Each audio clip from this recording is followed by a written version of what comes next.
감사합니다.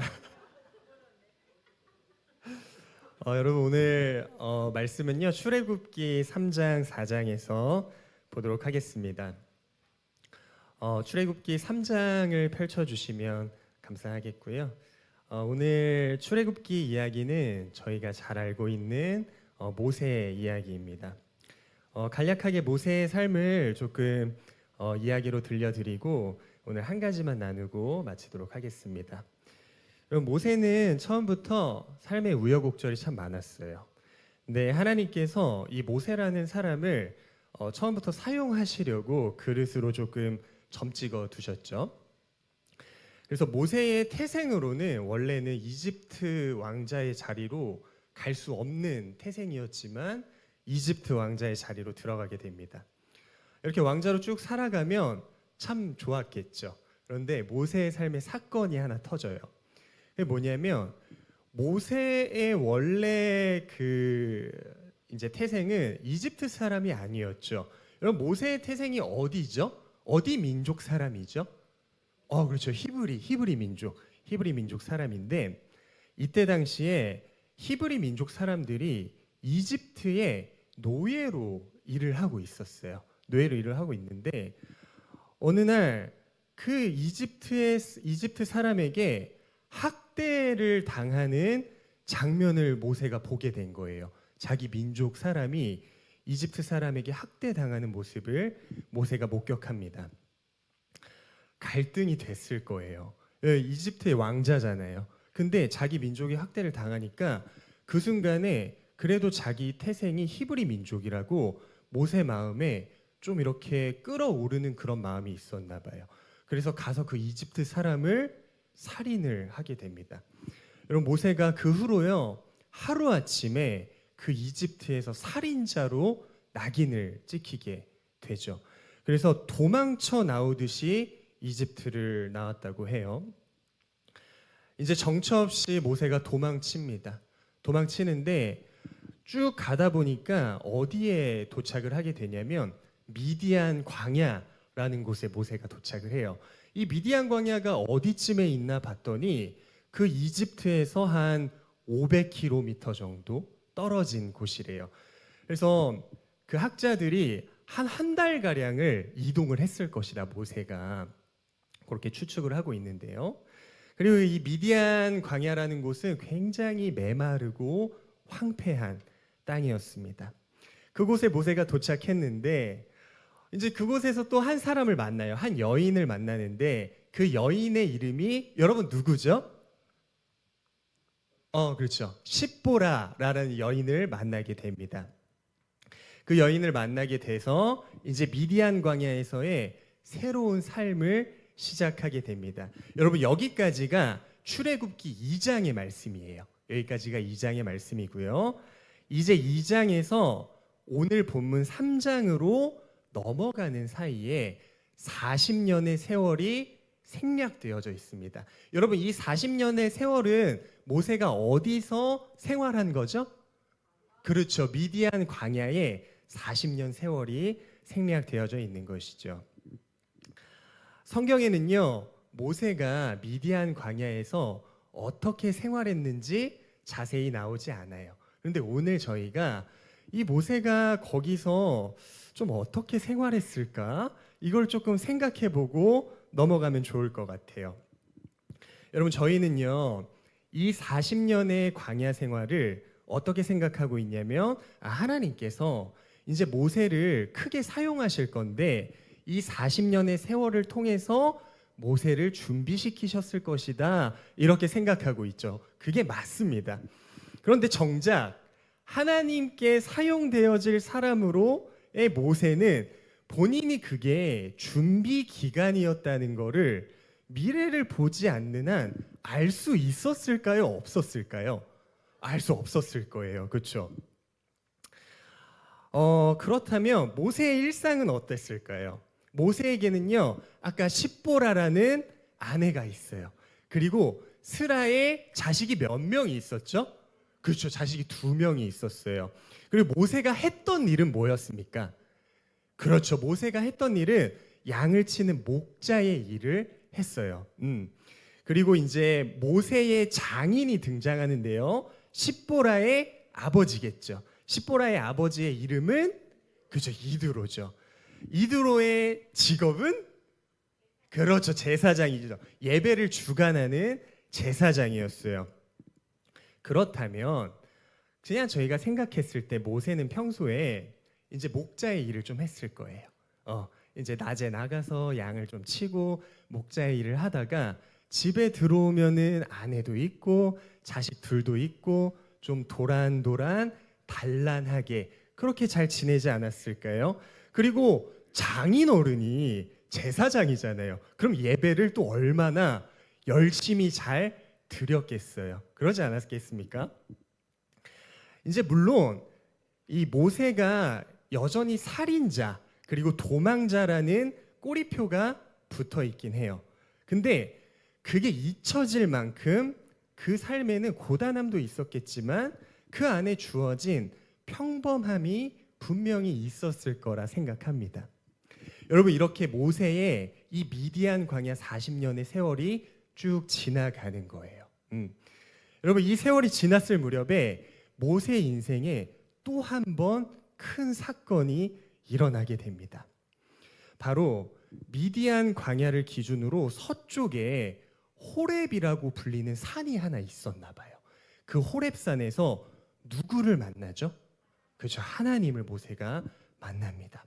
여러분, 저희가 성경을 잠깐 같이 읽어볼게요. 출애굽기 3장 9절 10절 말씀입니다.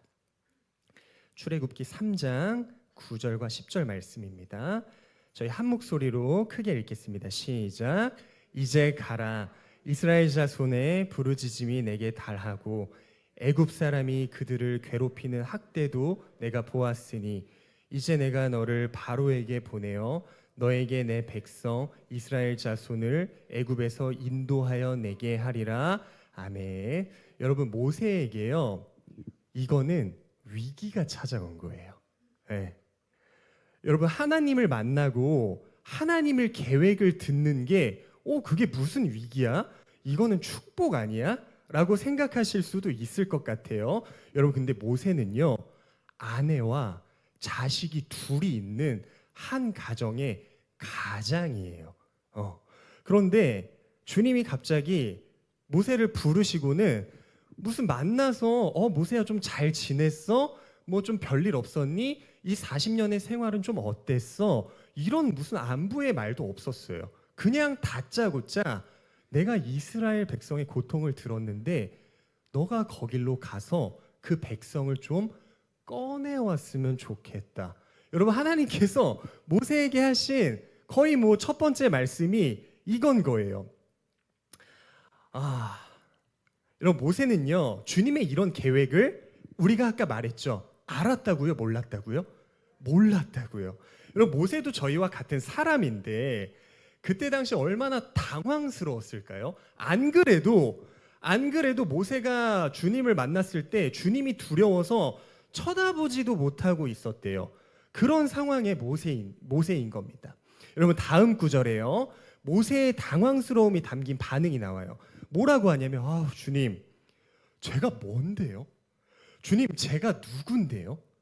제가 누군데 그런 일을 합니까? 여러분, 모세의 이 반응은요, 겸손함의 반응이라는 거리가 좀 있게 느껴지지 않으세요? 네.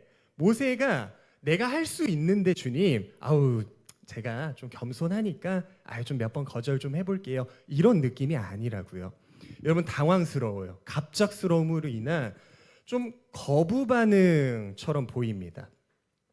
여러분, 게다가 모세에게는 이집트라는 곳이 어떤 곳이냐면 자기 인생에 가장 안 좋은, 가장 깊고 부정적인 트라우마를 남겨준 곳이죠.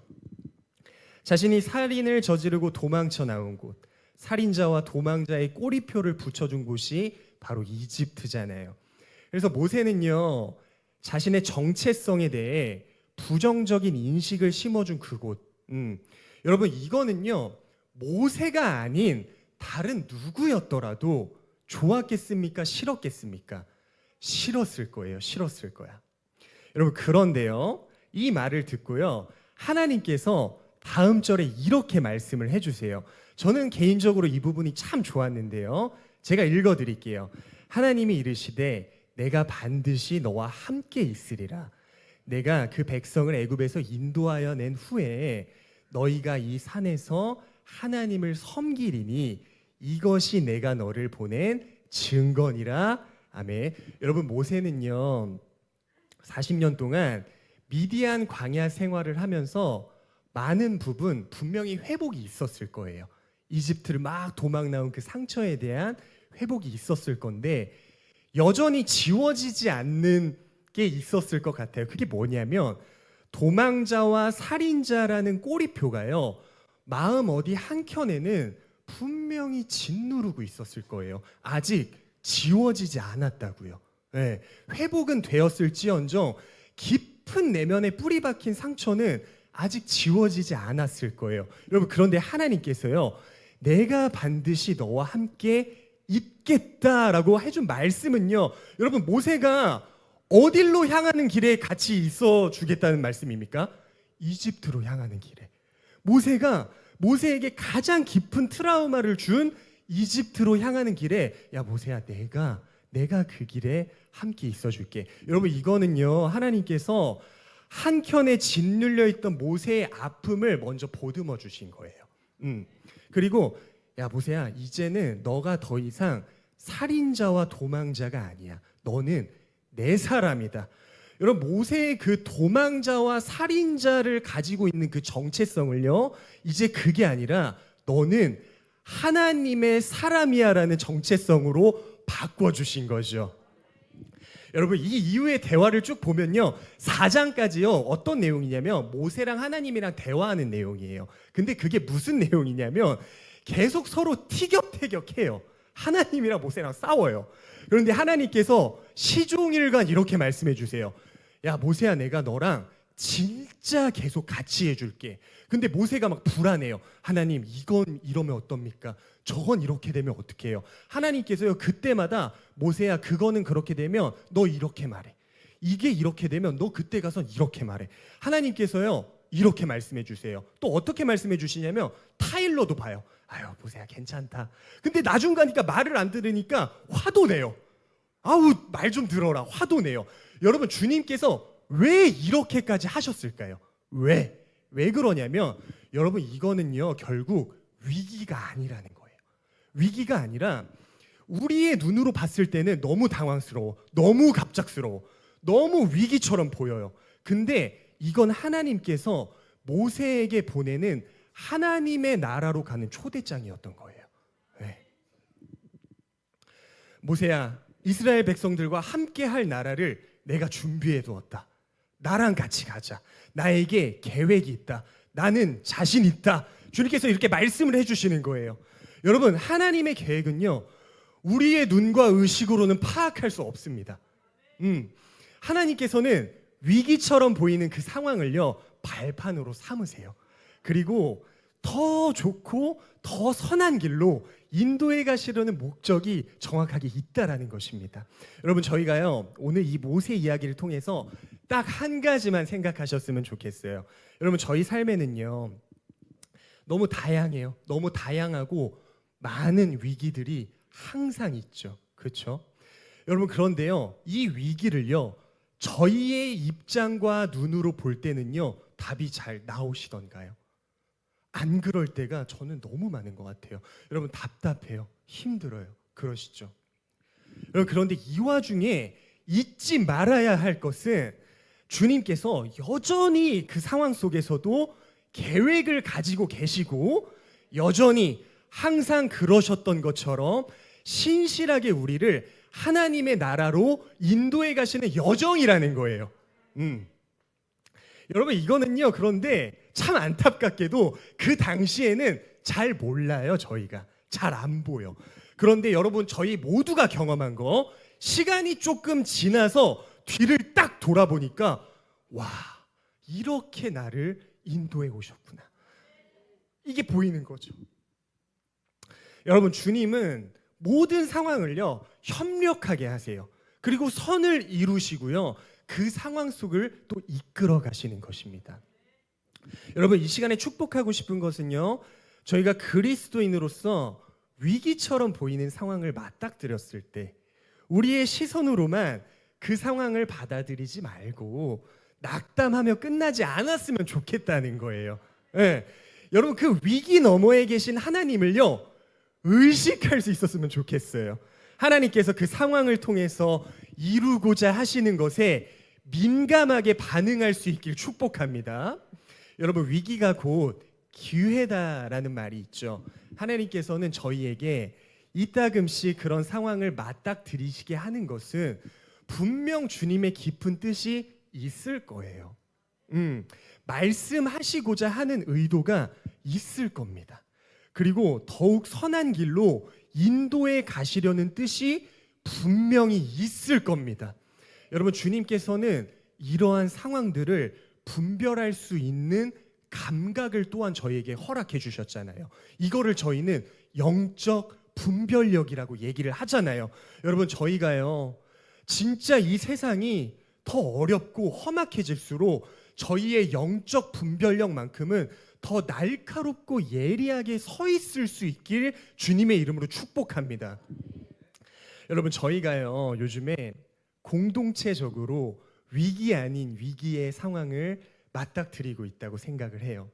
여러분, 제가요, 이제 한 2주간 동안 이 장막의 문제를, 이거 진짜 오랜 시간이었잖아요. 그렇죠? 오랜 시간 동안 해결해 주시지 않는 하나님이 저는 조금 밉더라고요. 네. 주님, 목사님이 진짜 무슨 돈에 대해 그렇게 하신 적도 없으신데, 한 40년 인생 저렇게, 여러분, 주님, 진짜 이거 좀 한번 시원하게 주님의 방법으로 좀 해주실 수도 있었던 거 아닙니까? 이런 마음이 좀 들더라고요. 좀 들었어요, 이런 마음이. 여러분, 근데요, 시간이 지날수록 이 상황을 통해 주님께서 깨닫게 하시는 마음이 있더라고요. 주님께서요, 저희 공동체를 일단 너무 사랑하세요.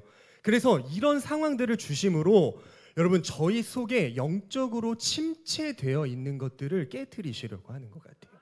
네. 오히려 이런 상황을 통해서 주님께서 한 걸음 나한테 더 가까이 와라, 진호야. 그게 문제가 아니야. 그 문제는 나한테 아무것도 아니야. 근데 우리 공동체가 내 앞에서 진짜였으면 좋겠다. 주님께서 이렇게 말씀을 해주시더라고요. 여러분, 제가 이 마음이 들고요, 얼마나 많이 회개했는지 모르겠어요. 그리고 다시 주님 앞으로 나아갔는지 모르겠습니다. 여러분, 저희에게요, 위기처럼 보이는 상황들이요, 공동체적으로나 저희 개인적으로나 얼마나 많은 상황들이 있으세요. 여러분, 그런데요, 그 상황을 통해서요, 주님께서는 보여주고 싶은 게 따로 있으신 거예요. 여러분, 저희가 이 주님의 인도하심을 좀 굳게 믿고 그 상황을 정면 돌파하셨으면 좋겠습니다. 여러분, 그리고요, 그것들을 통해서 어찌됐건 간에 주님은요, 저희의 목자시잖아요. 목자가요, 아무데로나 막 길을 인도해 갑니까? 안 그래요. 또 저희 아버지시잖아요. 그럼 어찌됐건 간에 회초리를 들든 어떤 걸 하든지 간에 모세에게 했던 것처럼요, 타이르기도 하고 화를 내시건 간에 우리를 어디로 인도하시냐면 선한 곳으로, 우리의 더 유익한 곳으로 인도하실 줄 믿습니다. 여러분, 이제 다시요, 저희에게 이제 새로운 한 주간이 이제 시작될 거예요. 그렇죠? 여러분, 또 여러 가지 상황들이 당장 내일부터요, 저희의 삶에 들이닥칠 거예요. 여러분, 근데 이렇게 앉아서 이렇게 앞에서 설교할 때는, 그래, 내 위기 속에는 주님의 인도하심이 있을 거야. 그래, 나는 그 너머에 있는 주님을 볼 수 있어. 이렇게 생각하시죠. 여러분, 근데 내일만 돼봐요, 언제 그랬냐는 듯 우린 또 무너질 수도 있어요. 여러분, 근데 괜찮다는 거예요. 주님께서 그 무너진 와중에도 저희를 낙담하지 않게 계속 붙들어주고 계세요.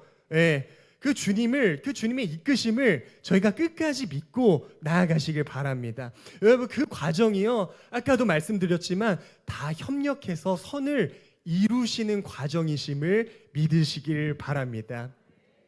그래서 내일부터요, 주님을 의지하시고요. 여러분 낙담하지 않으셔도 됩니다. 여러분 그 안에서 소망을 가지시고요. 좀 기쁨으로 살아가시길 주님의 이름으로 축복합니다. 기도하겠습니다.